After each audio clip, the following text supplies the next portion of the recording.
Producións Independentes do TEA presenta Historia de Ponteareas. Primeira parte, dende fai 100.000 anos ata finais do século V. Resumido e traducido, dende a prehistoria ata a caída do Imperio Romano.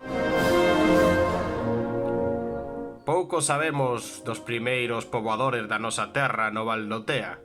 pero si sabemos de que preto da nosa terra estuveron os xacementos en lugares máis antigos da Galiza coñecidos onde hubo presencia humana, como o lugar do Cabrón en Arbo ou tamén o das Gándaras de Budiño en Porriño, é dicir, todo moi pretiño e rodeando casi o noso Val do Tea.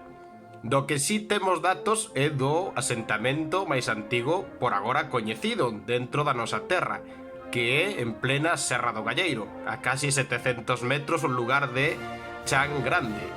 Neste lugar se atoparon restos de bifaces e pétreos que dan a entender de que ali sí que hubo un asentamento humán, o primeiro humán, que pode chegar ata casi 100.000 anos de antigüedade.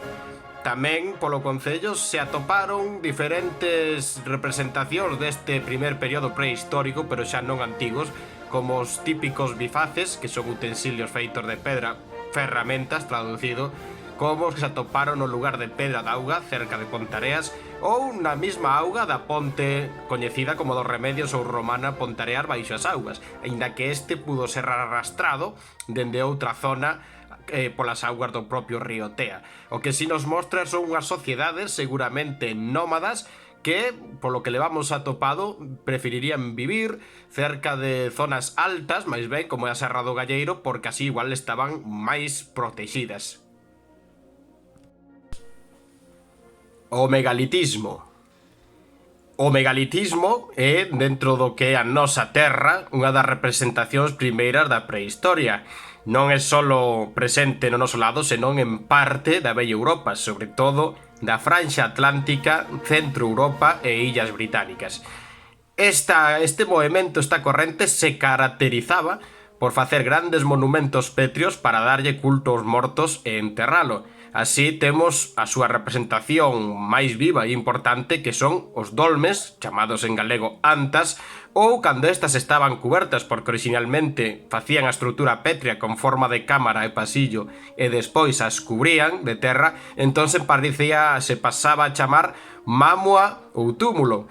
Mamua é un nombre moi galego porque a estar desa maneira enterrados facían que no terreo a súa apariencia fora como dunha mama, unha teta femenina. Entón, dai ese nome, mamua. No noso concello si temos representacións deste tipo de monumentos funerarios. Así, tal vez das máis coñecidas son a propia Serra do Galleiro, a do Salgueirón ou do Marco ou a Casa da Moura. Tamén temos do outro lado da serra, cara as terras de Guillade e Cumiar, é dicir, cara os montes da Paradanta, o complexo megalítico de Campo de Mouro, donde hai casi unhas 20 mamuas en total, contando con o noso veciño concello de Mondariz. Tamén, solitaria, cerca máis do río Tea, aparece outra mamua, que é a Mamua da Laxe, que está pois en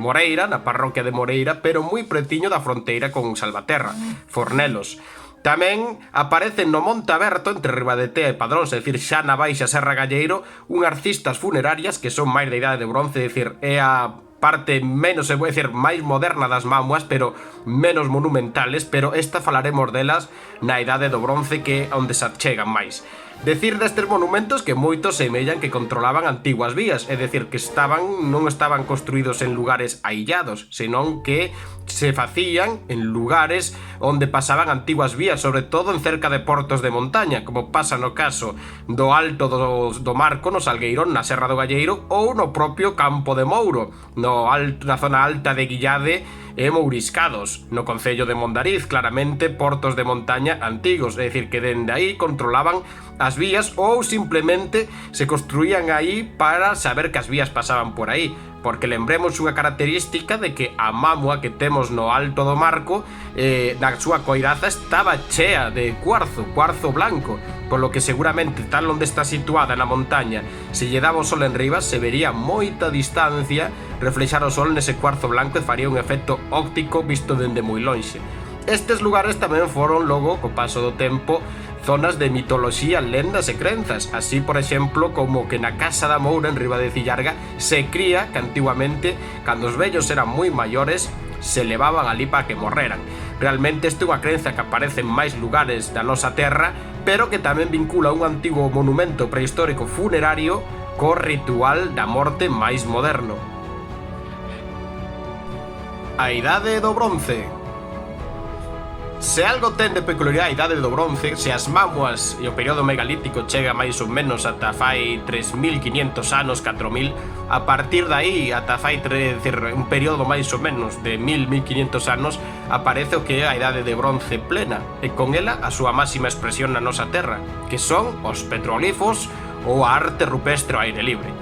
Decir como curiosidade que no anterior período megalítico se decían que se sabía como morrían, porque esos eran monumentos funerarios, pero non se sabían como vivían.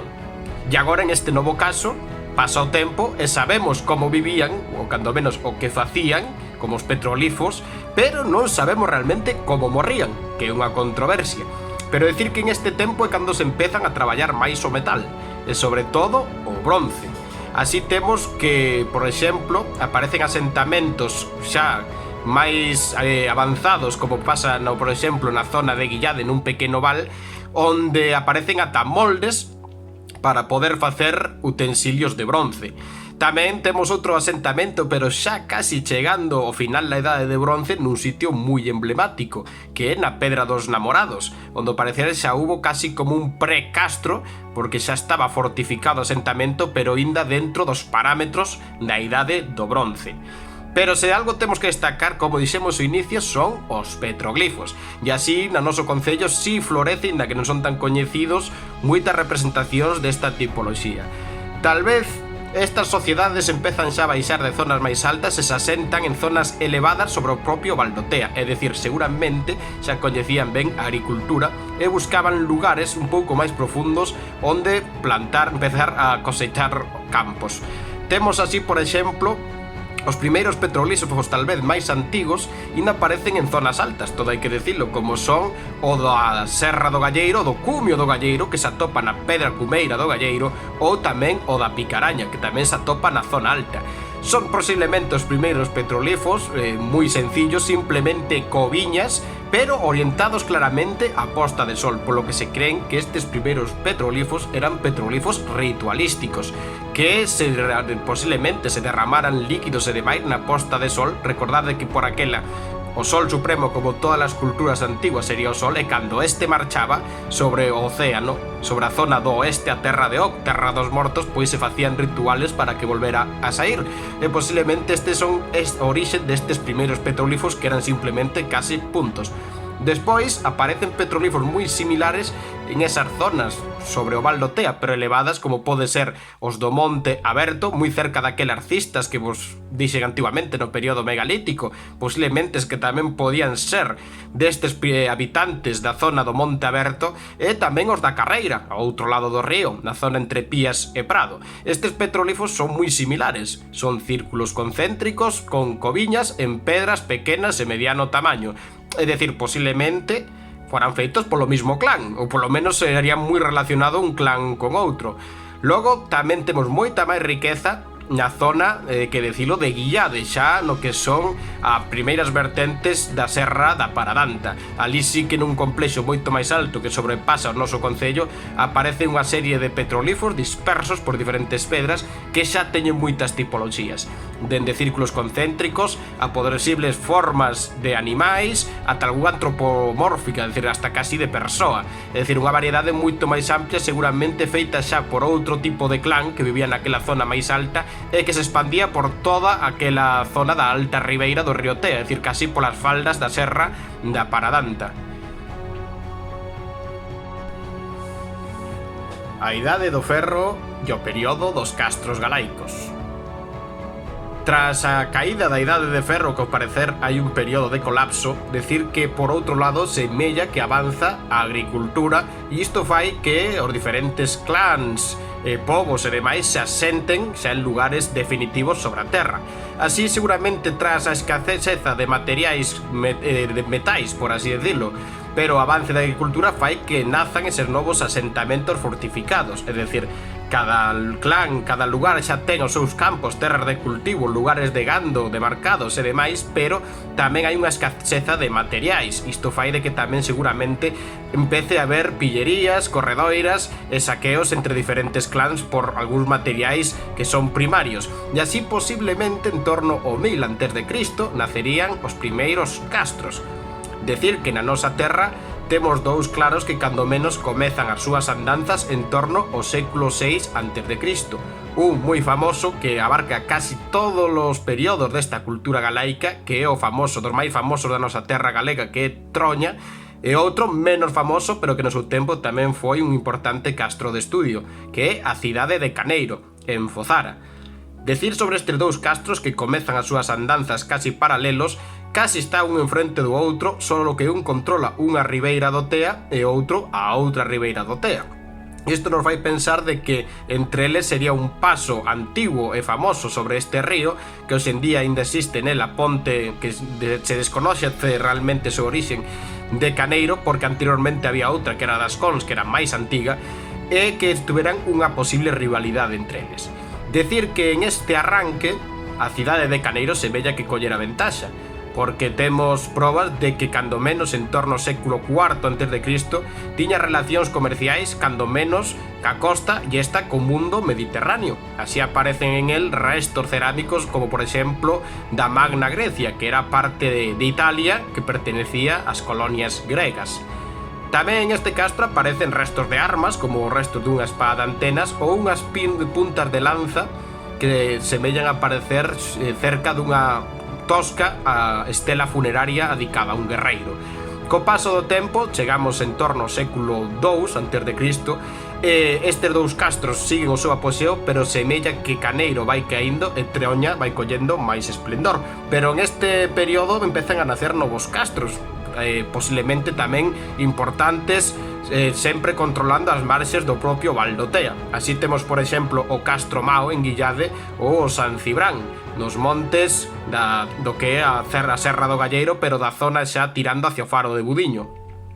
Despois nos achegamos á chegada de Roma, e aquí é cando pasa algo estrano, porque, por exemplo, semella que Caneiro perde todo o seu esplendor e pola contra Troña empeza a ter o seu máximo esplendor. Iso nos dá a hipótese de que aquí, que a chegada de Roma, algo tuvo que pasar, e tamén posiblemente nacen novos castros como todos os que rodean ata o seu cumio os montes da Picaraña, e isto vemos por seguramente a cantidade de tégula romana que si aparecen xa en estes xacementos. Lembrade que tégula romana é igual a tella do período romano. Finalmente, xa que achegándonos a época tardo-romana, hacia a caída do imperio, aparece un novo factor decisivo no noso val, que é un novo tipo de economía, que falaremos xa no último período romano, porque se peza a extraer ouro do que é o río Tea, que parecer portaba ouro, e iso fai que naza unha serie de minas romanas, que xa falaremos delas, e que ao seu lado empecen a nacer novos castros xa de tempo tardo-romano. Así temos, por exemplo, o castro máis famoso, que é o castro mineiro da Croa en Ribá de Tea, ou tamén, posiblemente, polo achegamento que ten a estas minas, o castro das Searas, en Anguares. Cando nacen estes castros, hai outros que xa desapareceron, porque estamos falando dun período que abargue máis de 1000 anos, é dicir, Troña xa estaba prácticamente despoblada, Cidade de Caneiro xa facía un par de centos de anos que estaba vacía, así como outros moitos, e estes novos castros nacían simplemente porque a economía e o lugar de traballo agora estaba en esas minas romanas. O período romano é seguramente en algún momento entre o século I a.C. e ano cero que definitivamente Roma, como en toda a terra da antigua Gallaecia, se instala. Decir que sabemos que seguramente hubo algo de resistencia, e unha das probas a temos no propio Castro de Troña, onde aparece, baixo o que é unha pedra dun adosado, pois restos de unha galleta que lle chaman de ouro, que ao parecer, según a estudiaron, por exemplo, o arqueólogo e amigo Hidalgo Cuñarro, estaba pois fundida de forma a correr e agochada ali debaixo. Semella de que alguén afundiu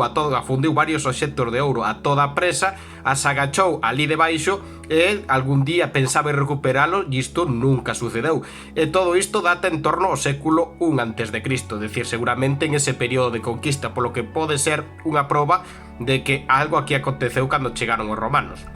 Pola contra, gran parte dos castros seguiron habitados, pero pouco a pouco se foron despoblando. E iso sí, como decíamos no anterior período, nacen outros novos vinculados á nova economía que traen os romanos, sobre todo ca minería. Tamén isto seguramente fai pensar de que hubo unha importante vía romana que atravesaba pois o concello de sur a norte, que iba dende Tui cara a Lucus Augusta, antiga Lugo. Esta vía romana,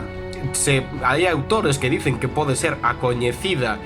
vía 19, pero en isto temos que ser moi cautos, pois non hai tampouco tantas probas que realmente nos indiquen isto, pero si sabemos que era unha vía romana importante e que algúns dicen que son o orixe de pontes como a das Partidas en Moreira, a Ponte dos Remedios en Pontareas ou a antiga Ponte das Cors desaparecida entre Padróns e Pías, pero en isto tamén debemos ser cautos, por non sabemos se seu orixe é realmente romana ou medieval, pero pode ser que estuveran reconstruídas na Idade Media sobre antiguas pontes romanas.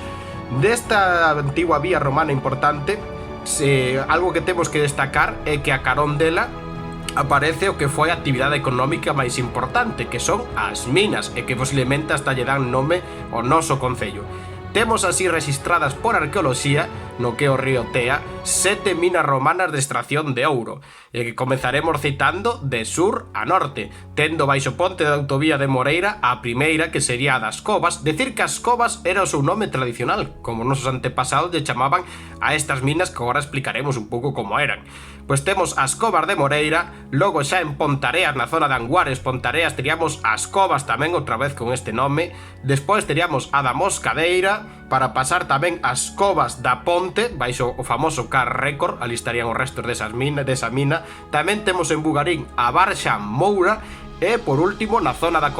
Croa, en Ribadentea do propio castro, o complexo e xacemento máis grande, que era mina e castro do mesmo pack, por así decirlo. Decir que aproveitaban a Ruinia Montium, algo similar ao que facían os romanos nas médulas, para, mover grandes cantidades de terra e materiais ca forza da auga, e para eso facían grandes canais e foxos no propio terreo paralelo ao río, desviaban a auga do río por eses canais que iban a unha zona de embarcamento, de embalsación, para logo quitar a auga pouco a pouco e que o material pesado, como as pedras e as pepitas de ouro ou os seixos, quedaran ali depositados, e aí, en esa zona de xacemento, é onde entraban os mineiros, que eran galaicos, é dicir, eran asalariados. Non estaríamos que sepamos falando de esclavos, estamos falando en torno ao século 3, 4 despois de Cristo, remexían naquel fango, por así decirlo, naquel barro, e sacaban o que era o material aurífero, as pepitas de ouro. Decir solo como anécdota de que non busquedes, pois algúns o temos intentado e agora non aparece nada. Fora bromas, tamén temos que destacar que seguramente por esta economía deu lugar tamén a aparición cando menos dunha vila romana, é dicir, unha vila era o centro de control da zona onde viviría un aristócrata que controlaba a economía do lugar, posiblemente o que eran esas minas romanas, pero tamén facía o control político. Así temos que cerca da iglesia de Anguares apareceu un resto de unha vila a cal tamén hai que decir que apareceu carbonizada, pero falaremos desto nuns minutos. Tamén é posible que houbera outra vila na zona de Guillade, pois se cree que tal vez o nome Guillade ven de Villade, que posiblemente sea seu orixen en outra vila romana, que tamén falaremos dela, pero no seguinte vídeo, cando falaremos da Alta Idade Media, pois pudo dar pé a outra construción posterior. Tamén teríamos cerca de Pontareas, pero no Concello das Neves, que aparece tamén, falaremos no seguinte vídeo, do parroquial Esuevo, aparece tamén a de Altamira, é dicir, na zona de Tabuesa, de Tabulela, que posiblemente sería outra claramente vila romana. Tamén temos que destacar que, según algúns autores antigos do século XIX, había un templo romano no alto do monte San Cibrán dedicado a unha divinidade da zona, ou outro no que era a Ponte dos Remedios, dedicado a Ares. Decir que desto non temos realmente ningunha proba, que sí que os romanos facían pequenos templos e dedicacións en lugares das vías de comunicación a eses deuses dos camiños, pero que isto non temos. E por último, para acabar este período, decir que a vila romana de Anguares en torno ao século V apareceu totalmente calcinada, é dicir, os restos que apareceron baixo a zona da iglesia de Anguares estaban carbonizados, sobre todo o sistema de Hipocaustro, que era un sistema de augas baixo a vila que a quentalas facían de calefacción, pois estaba todo calcinado. Isto nos dá de que foi no seu día arrasada e queimada, pero isto xa é outra historia que falaremos no seguinte período, cando comenzaremos a Idade Media polo tempo e período oscuro.